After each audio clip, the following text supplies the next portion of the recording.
Ang cute niya. Tingnan. Hi, sino ka? Ganda. Oh, batang pusa. Tingnan niya naman si Chocoloko. Ayan o. Si Chocoloko na loko na Choco. Tambak ng ating labahin. Ibabad muna natin. Yep.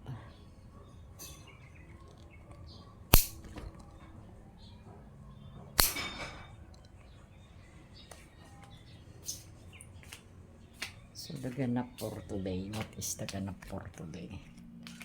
Magpapaturo tayo kay Reggie na mag-map.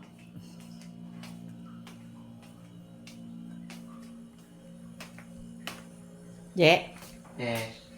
Ayan. Magpapaturo tayo kay Reggie kung paano mag-map. Magaling yan sila. Kasi, dati, pag nagmamap kami, winawalis muna namin syempre at first. And then, magmamap kami, water muna with the Clorox and sabon. Dati pinagsasama namin yun. And tapos noon, saka namin siya aanlawan ng water. Kasi para matanggal yung lagkit. Kasi pagka hindi mo inanlawan pala yung Clorox, malagkit. So, yan palang sikreto nun. Para maging perfect. Perfect. Tingnan natin paano.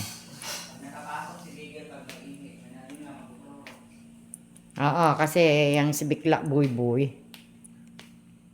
Oo, kasi si Reggie Boy bunot ng ngipin sa mga susunod na araw. So, syempre, kailangan niyang ipahinga yung kanyang katawan. Kawawa naman, di ba? So, marunong naman kami mag-map. Madali lang naman. So, yun. Inalam ko lang kung paano ang ginagawa niya. So, yan yung ganap natin for today. Akit tayo sa taas. Ayun, binabad ko na muna yung may ako na siya ang lawan. Let's go up, up, up.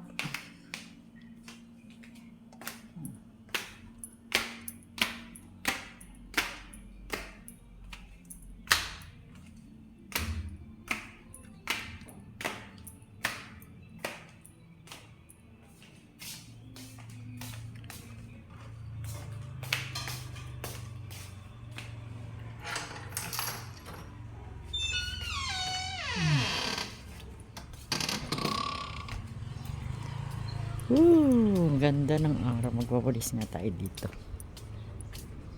Main ka na, Ma? Ma? Ma?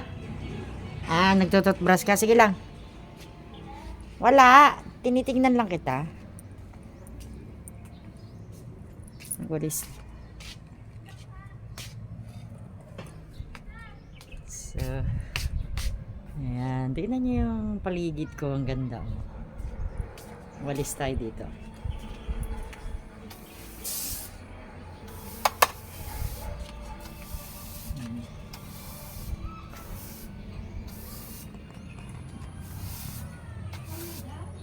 Ha? Minawalisan ko lang. Kumain ka na?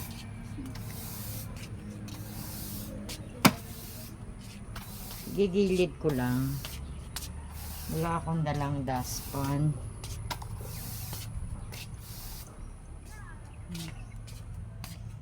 Ito ang nakakaano dito. Bakit tumatay yung ibon? Sabi nila pag tumatay daw ibon, swerte.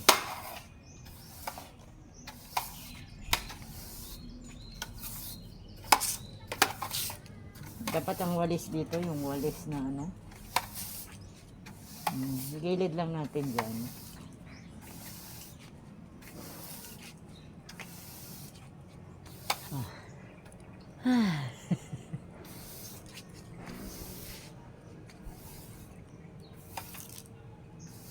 Gilid natin. Ayan, di ba? Minsan sabi nila, vitamins daw tong init, guys. So, maganda daw na vitamins ang init. Ang ganda ng araw, Look at Mindanao. Bakit kaya hindi pa dumarating yung nakabili nitong bahay. Oh. Tingnan mo, tumataas na naman yung mga puno niya. Tapos may stagnant water doon. Oh, yun ang nakakatakot kasi stagnant. Pwedeng anuhin ng dengue. Diba? So, sa next week, palilinis ulit natin to.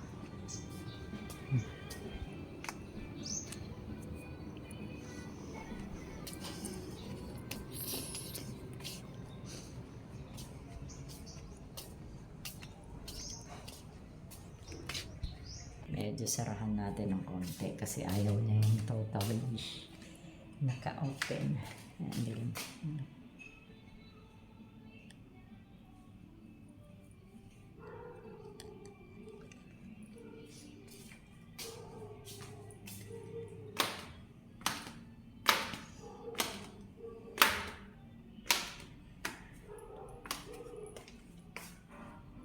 Yan si Santa Claus. Hello Santa Claus, sabi mo. Nung una natatakot, sino ba yung aso namin na natatakot? Ang laki kasi niya, so natatakot siya. Ayan.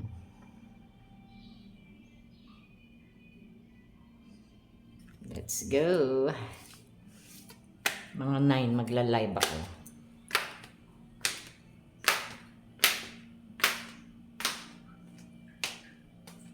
Titimpla tayo ng tea. Ano kayo niluluto ni Reggie? Parang baka.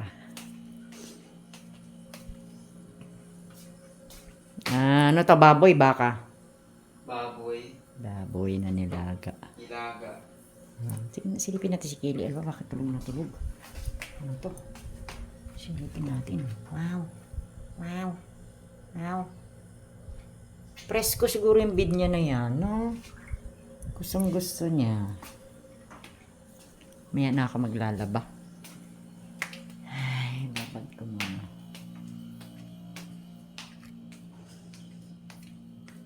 Kahapon, nag-ice cream ako. Ngayon magkukok tayo.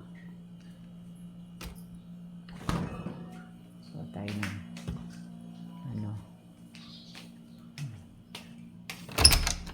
Baso natin yun. Where is our baso?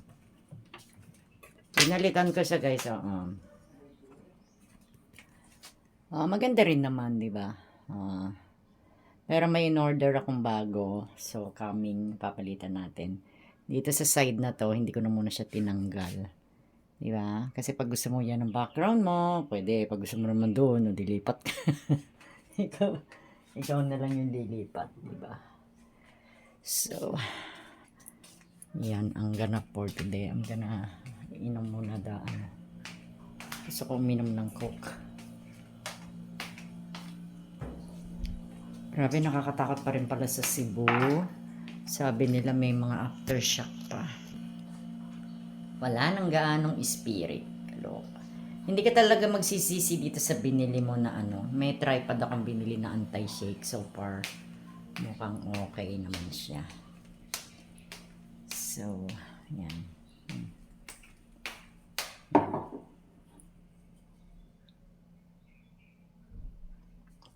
Ay, my God.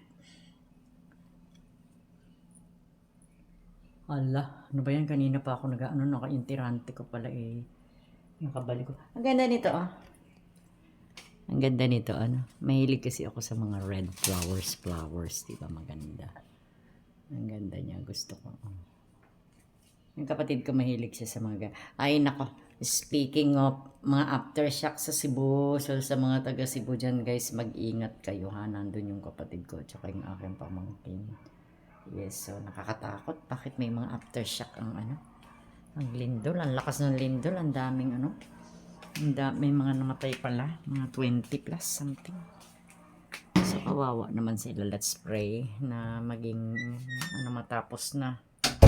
I mean, matapos na yung mga aftershock na yan. Siguro merong, hindi kaya may volcano sa Cebu.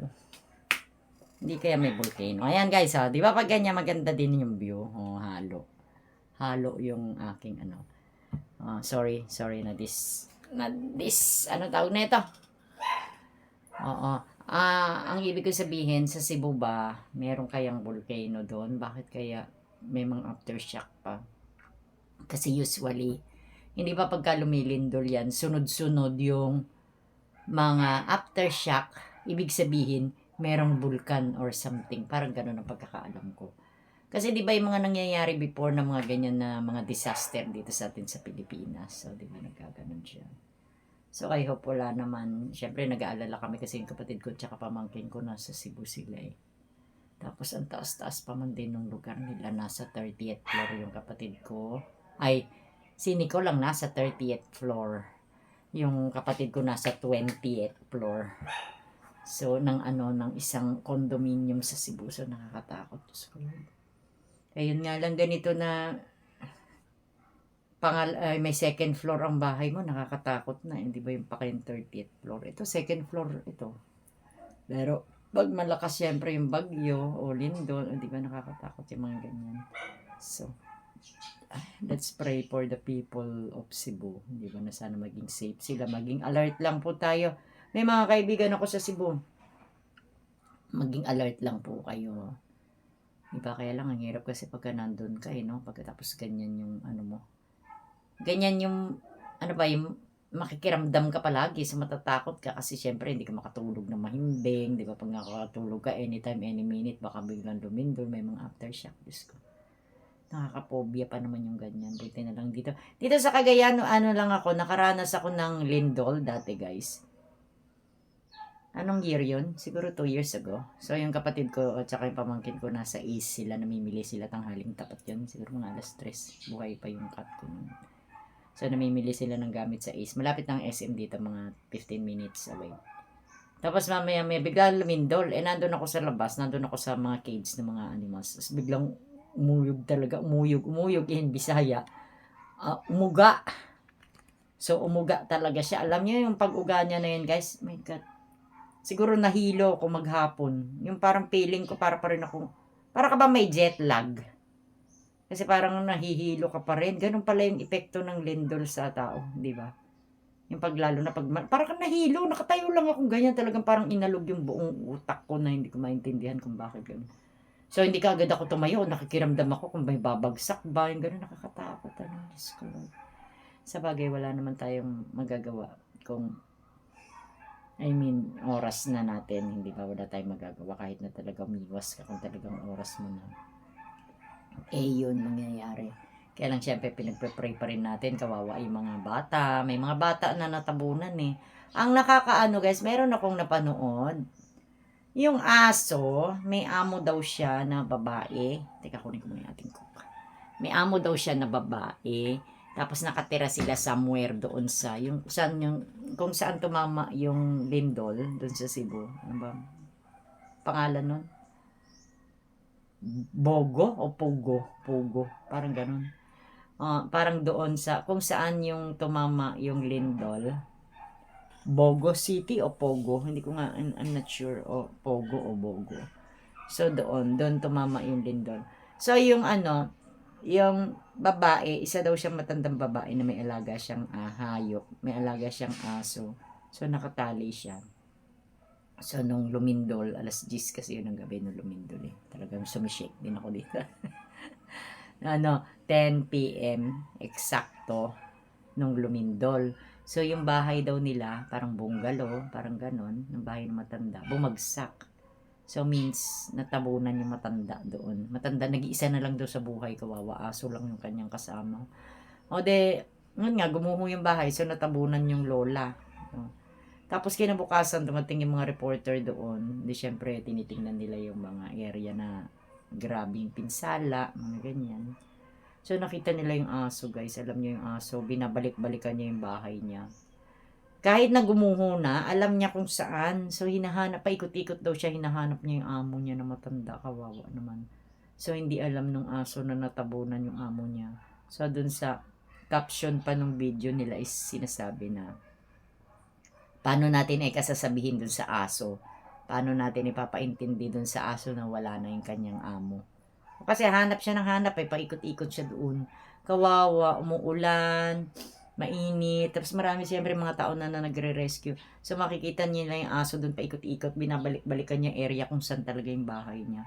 So that means naamoy niya siguro na doon yung bahay niya. Pero siguro tinanggal na doon yung bangkay ng kanyang amo kasi nalaman nila yung details na natabunan yung matanda. So, nantala na nila sa sa punerarya yung amo. Kaya lang yung aso, pabalik-balik doon sa area ng bahay. Doon siya naghahanap. So, syempre, hinahanap niya yung amo niya kasi syempre, makikita ng aso, bumagsak na yung bahay, wala na, nag-collapse. Binabalik-balikan niya. Nakaka-touch yung mga ganun, nakaka-touch yung mga ganun na pangyayari kasi yung aso pala, hahanapin ka pala niya. Di ba? Ganun. Nakatali Tapos parang natanggal siya sa tali kasi tumatakbo yung aso, nakakadena pa siya. So, ibig sabihin, sa lakas ng lindol na tumama, na natanggal siya sa pagkakakadena niya kung saan siya nakatali. Pero, tangay-tangay pa rin niya yung kadena niya. Siguro, maaaring nakalagay siya sa poste, nakatali siya, nagiba. Bumagsak yung poste, so nakatakas yung aso. Ngayon, binabalik-balikan niya yung bahay niya. Nakaka-touch, di ba guys? So anyway, be safe everyone dyan sa mga kaibigan natin, mga kakilala natin, mga Pilipino, syempre, may mga ibang lahi din nakatira dyan. Sa Cebu, ingat kayo palagi. Yes, nag-aalala nga kami kasi nandun yung kapatid ko tsaka pamangkin ko kaya inaano namin sila na maging alert palagi.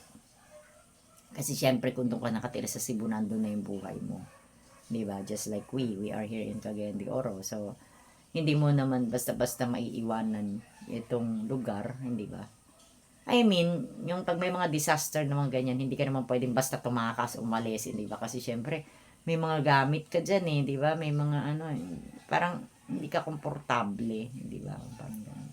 So, wala ka na lang magagawa kundi mag-ingat, di ba? Pero yung kaba kasi at saka yung mararamdaman mo mararamdaman mo yung palagi kang matatakot, palagi kang mag-aalala, palagi kang di ba? Yung Diyos ko, ang sama pa naman ng ganun. So, keep safe guys. So, let's pray lang po sa mga taga Cebu. So far dito sa Cagayan de Oro, wala naman. So, nung first day lang na naglindol dun sa Cebu, naramdaman din nila dito sa Cagayan de Oro. Pero dito sa downtown Cagayan de Oro. Marami ako mga kaibigan sa Facebook na nung oras mismo na lumindol sa Cebu is nag-message sila na sinasabing may lindol din daw dito sa Cagayan de Oro. Pero downtown. So, hindi namin siya naramdaman. Kasi kami guys, nakatira kami dito sa uptown. Nasa taas kami ng mga hills. Nasa hills kami. So, nandun kami sa ibabaw. So, hindi namin nararamdaman kung lumilindol dun sa baba. So, yan. Let's just pray na sana matapos na itong lahat at wala na sanang masaktan, di ba? Kawawa ng mga bata. So, see you on my next vlog, guys. Thank you. This is Brit Pinay. Magla-live tayo. I'm gonna do the live stream today at 10 a.m. Bye-bye. Thank you, guys. Thank you sa ating mga subscribers, sa ating mga viewers. See you later.